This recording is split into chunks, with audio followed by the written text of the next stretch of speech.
മക്കളെ, ജെറുസലേം വചന കൂടാരത്തിൽ നിന്നും വിദേശത്തും സ്വദേശത്തും ഇരുന്നുകൊണ്ട് അനേകായിരം മക്കൾ ഈ വചന സന്ദേശം ശ്രമിക്കുന്നുണ്ട്. അവരിൽ ഒരുവനായി ഒരുവളായി ഞാനും അതിൽ സംബന്ധിക്കുകയാണ്. യേശു നമ്മുടെ അടുത്ത് വന്ന് സംസാരിക്കുകയാണ്. നമ്മെ അനുഗ്രഹിച്ച് കർത്താവ് കടന്നു നീങ്ങുന്നത് ഓരോ കുടുംബങ്ങൾക്കും അനുഭവവേദ്യമാണ്.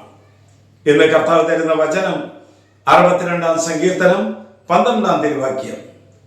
കർത്താവേ, കാരുണ്യം അങ്ങയുടേതാണ്. അവിടുന്ന് മനുഷ്യർക്ക് പ്രവർത്തികൾക്കൊത്ത് പ്രതിഫലം നൽകുന്നു. ഒരു മനുഷ്യൻ വളരാൻ, ഉയരാൻ, അഭിഷേകം സ്വീകരിക്കാൻ ദൈവത്തിൻ്റെ കാരുണ്യം നമുക്ക് ആവശ്യമാണ്. എൻ്റെ പ്രിയപ്പെട്ടവരെ, നമ്മുടെ ഏറ്റവും ചെറിയ പ്രവർത്തികൾക്ക് പോലും ഈശോ പറഞ്ഞു, ഒരു ഗ്ലാസ് പച്ചവെള്ളം ഒരു ശിഷ്യന് നീ കൊടുത്താൽ അതിന് പ്രതിഫലമുണ്ടെന്നുള്ളതാണ്. എന്ന് പറഞ്ഞാൽ ഏറ്റവും നിസ്സാരമായ കാര്യങ്ങൾ ദൈവത്തിനും ദൈവജനത്തിനു വേണ്ടി നമ്മൾ സമ്മാനിക്കുമ്പോൾ അതിന് പ്രതിഫലമുണ്ട്. ഓർക്കണേ, ആവശ്യത്തിലിരിക്കുന്ന സമയമെടുത്ത് അത്യാവശ്യമുള്ളൊരു മകനെ സഹായിച്ചാൽ നിനക്ക് പ്രതിഫലമുണ്ട്. ആവശ്യത്തിലിരിക്കുന്ന പണമെടുത്ത് അത്യാവശ്യമുള്ളവനെ സഹായിച്ചാൽ അതിന് നിനക്ക് പ്രതിഫലമുണ്ട്. അതിനെയാണ് കാരുണ്യ പ്രവൃത്തി എന്ന് പറയുന്നത്.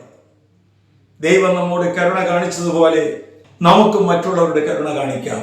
കാരുണ്യത്തിന്റെ ദൈവം ഇന്ന് ഓരോ ഹൃദയങ്ങളെയും ഓരോ കുടുംബങ്ങളെയും സന്ദർശിച്ച് നമ്മുടെ പ്രവൃത്തികൾക്കനുസരിച്ച് പ്രതിഫലം നൽകട്ടെ. ആശ്വാസപ്രദമായ രാത്രി, പ്രതീക്ഷാനിർഭരമായ പ്രഭാതം, സൽപ്രവർത്തികൾ നിറഞ്ഞ ദിവസം നൽകി നാം എല്ലാവരെയും അനുഗ്രഹിക്കട്ടെ. നമ്മുടെ കർത്താവ് ഈശോ മിശിഹായുടെ കൃപയും പിതാവായ ദൈവത്തിന്റെ സ്നേഹവും പരിശുദ്ധാത്മന്റെ സഹവാസം ഉണ്ടാകട്ടെ, ഇപ്പോഴും എപ്പോഴും എന്നേക്കും. ആമേൻ.